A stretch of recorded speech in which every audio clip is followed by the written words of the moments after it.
I didn't. It was those guys, and there's no gray area whatsoever. This was 100%. Those guys wanting to be part of something that they created. And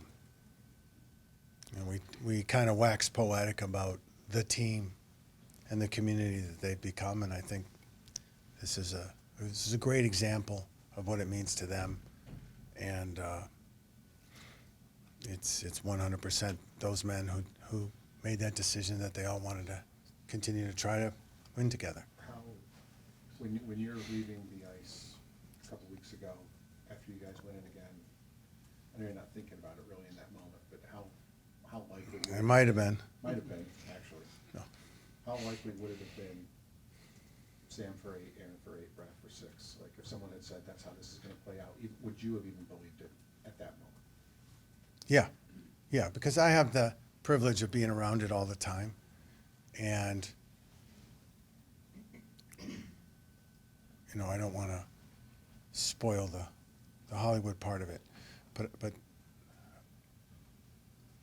I believe in all of them, and that if you're around it all the time, you feel it and you know it, and you know that everybody. This is a special group of people. It's a special environment, and that these three guys in particular understand and value and appreciate the opportunity, even though they're significant contributors to it on their own. I think that they're aware that they make the group better and the group makes them better. We maybe go back to the wolf in the pack type thing. But I think anyone who's around it knows that the folks, maybe that's one of the reasons it's so special, because the people who are in it appreciate it while they're in it. And so it's a long-winded explanation of yes. It's no secret that all these guys want to be here, but Aaron, as we, before the Stanley Cup Final, was talking about how he just lives and bleeds for the Panthers. He just wants to be here forever. He's already been here 11 years now. He's got 8 more. It's rare to kind of find guys that can spend that much time with one team. So what were those conversations like with him, and just what do you think this means for him, just to be able to say, I'm a Panther for life? I think it's special for Aaron because this is his home, and he created this. He was here early. He stayed on through the transition. He was a part of the solution, and then he continued to elevate himself as a player, as a leader in the room, as in his where he is in the community that is the room. And then for the Panthers, it's a big statement to be able to keep someone for that long, and particularly a guy of his character, his personality, what he does for everybody, the community. It's a big deal, and it was special. It was very nice.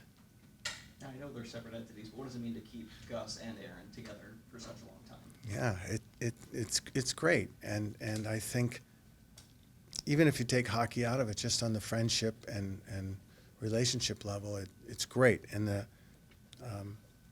from a hockey standpoint, self-interested, it's even better. But to keep the chemistry going and to know that, okay, the core is there, and it's not always going to be great.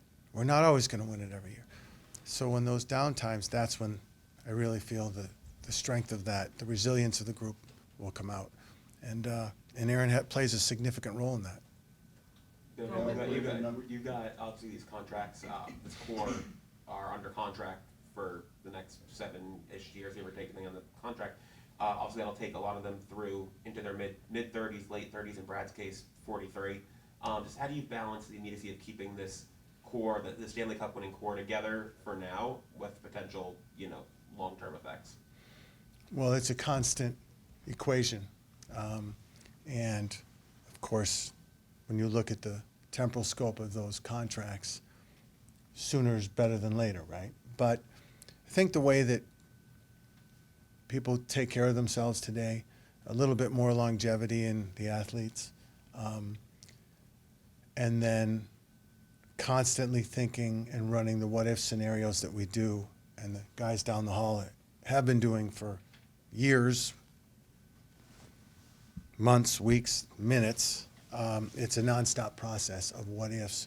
Okay, if this happens, what are we going to do? So I can't tell you that there is a specific blueprint drawn, but there's a plan as to if we need a blueprint, where do we go?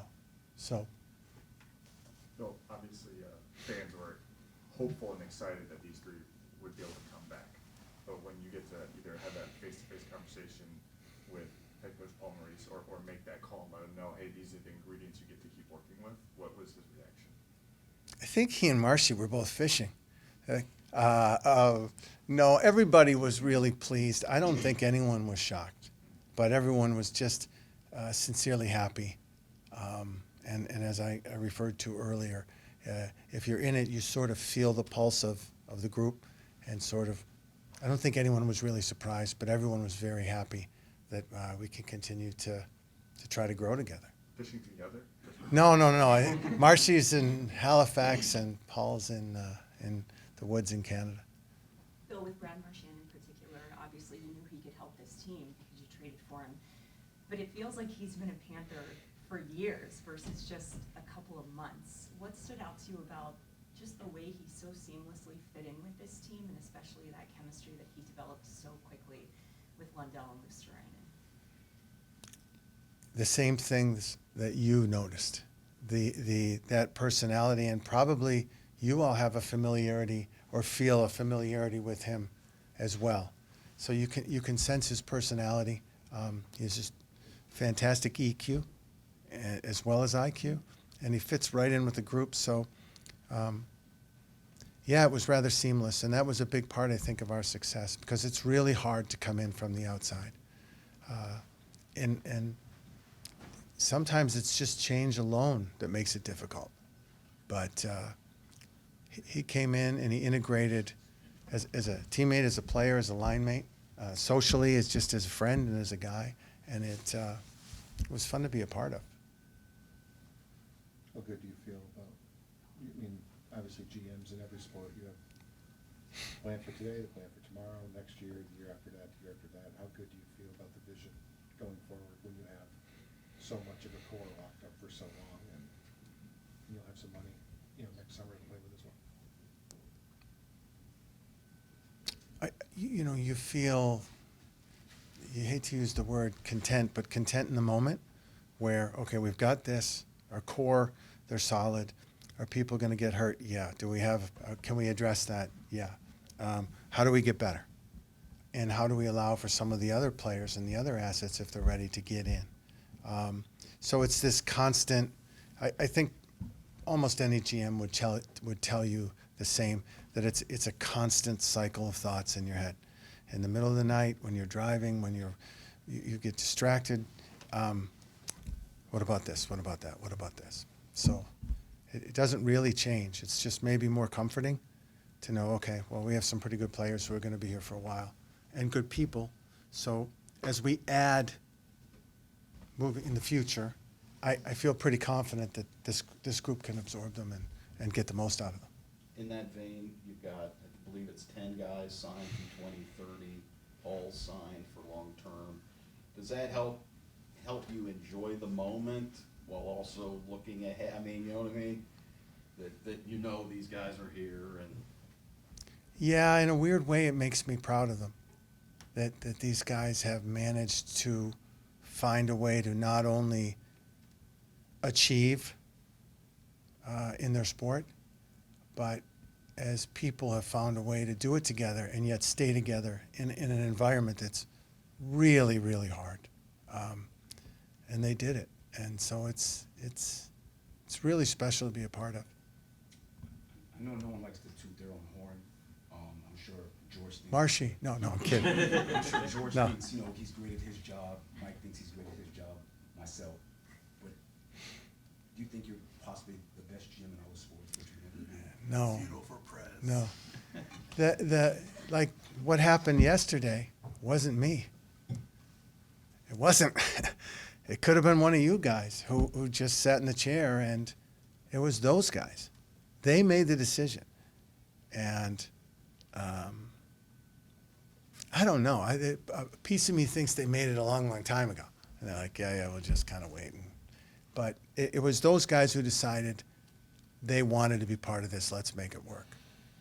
sincerely, 100%. So You are steering the ship. I think I got lucky sitting in the chair, and no, it's those guys in the group, and every member of that team that helped contribute to the environment that those guys wanted to stay and be a part of. It's because of them. Bill, Sam Bennett said after he resigned that his agent called him kind of angry after he saw what he said at 11. Did your eyes light up when you saw that video? No, I thought it was fun. I thought it was awesome. like you know why? Because he was real. I don't know if he was. I don't even know what he was. I wasn't there, but I just, you know what? It's okay. You can joke around. You can have fun. I don't think I ever mentioned it, so it was a non-factor at all. But fun to watch when you see them. Like they must have been having a blast. Bill, when you look at, like, we can talk about the core and all the guys you have locked up, when you first took this job years ago, sometimes GMs come in and they just tear it down and say, I'm going to build through the draft. But you look at this team, it's, obviously you've used the draft, you used your picks to acquire guys, but for the most part it's built through free agency, waivers, trades. Is this kind of how you always envisioned building this core, or is it just maybe just kind of how things kind of snowballed year over year? I think when I came in, we had a plan from a pro scouting standpoint, so that's how I would have evaluated the talent here. I kind of thought, yeah, maybe we want to do this and do that. And then the wild card was Sasha. I couldn't have appreciated, and this story is legion, right? The new guys all come and everyone waits, and then they say, can you believe that? Or I can't believe, and you that's a hockey player and a person you cannot appreciate until you have the privilege of being around them. And then from there you could see it. You could see it grow. And I mean, everybody thought Carter Verhaeghe could play. I don't think there was no one in that room, and I joke with the scouts quite a bit. You said he was going to score 40 goals? Really? Because we only signed him for 1 or 2 years, right? Why didn't we sign him for 8? Just little examples like that where players got a chance and really did the work themselves. So, What's any update on Matthew Tkachuk? I know he said it's 50-50, he'll need surgery. no update. Speaking of the draft, obviously you got some recent picks out there. Obviously development camp's rolling right now. How different is it when you're welcoming these kids in and they're coming into the building and get back-to-back champs? Do you sense an extra drive, emotion, buzz from the kids? And also this camp in particular, Jared Stahl's running it. How nice is that for him coming off his first year as a head coach and giving Jordy and the guys a little break? It's fantastic, and you know, Carolina goes all the way. I mean, it's exhausting, and so they get a well-earned and well-deserved break. Stoller gets a great chance to come up and to run this and to get more experience.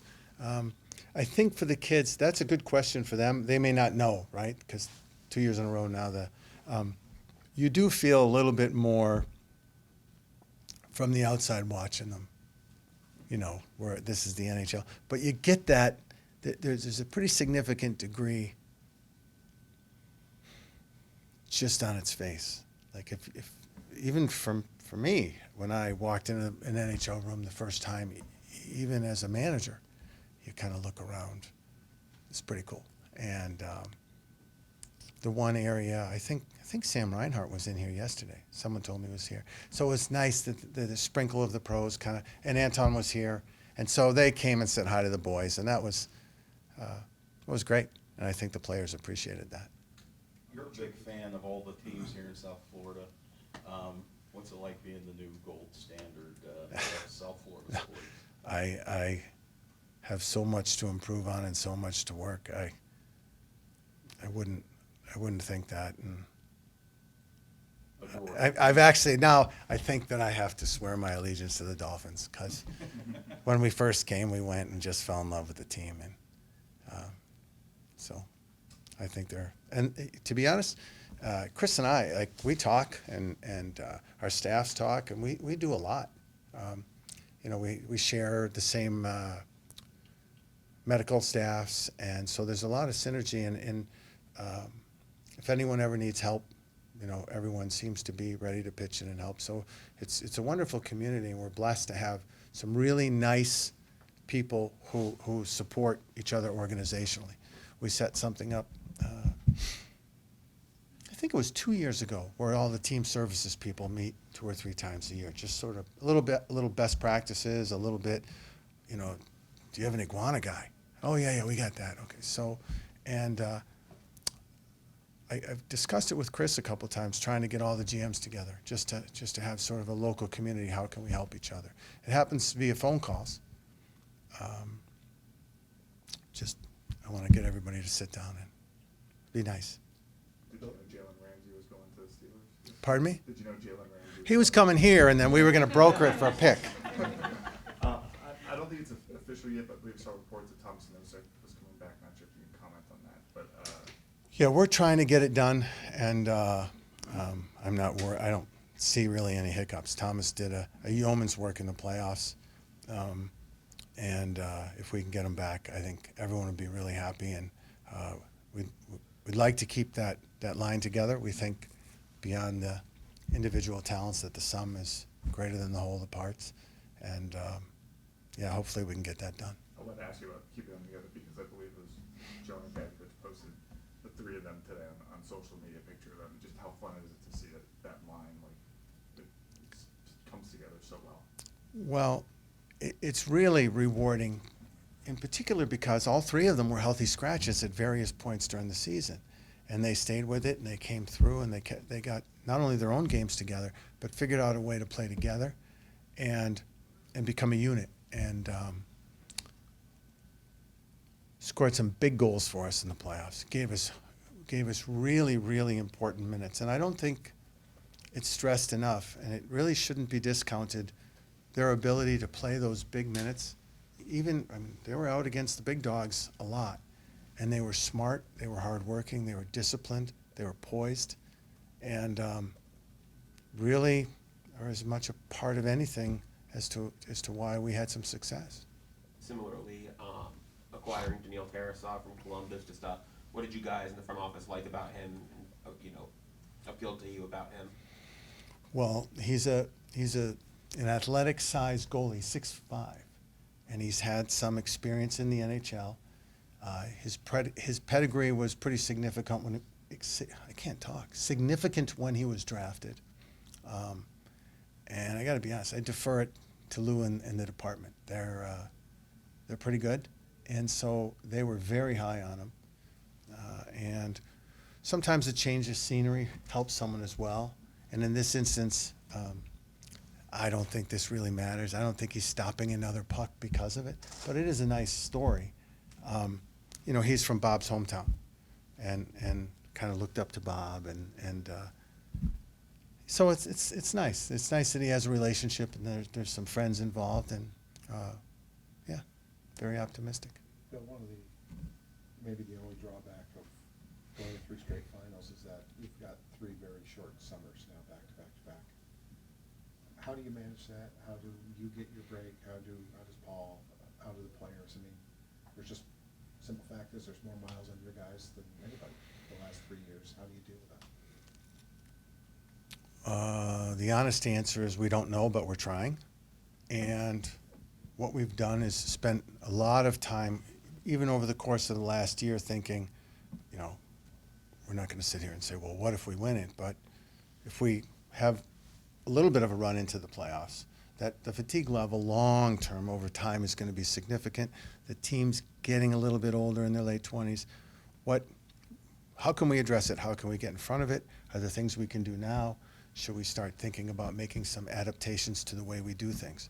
Which is good because at least Paul and I think a lot of sometimes officially, but sort of on a daily basis, a lot of the other folks, we're always thinking, why are we doing this? Well, that's the way we do it, right? Well, that's how we do it. And that doesn't work. We need to be creative and proactive. So we've been working with Dr. McClellan and the sports science guys for some time as to how to make some adaptations. Maybe it's playing time. Maybe it's rest days. You saw us do that a little in the spring before the playoffs. maybe modifying the way we travel. If we have options, could we do game times matter? Do arrival times matter? One that was not used, nor do I think it was accurate. Should we have flown to Chicago on off day one, spent the night, and then flown to Edmonton?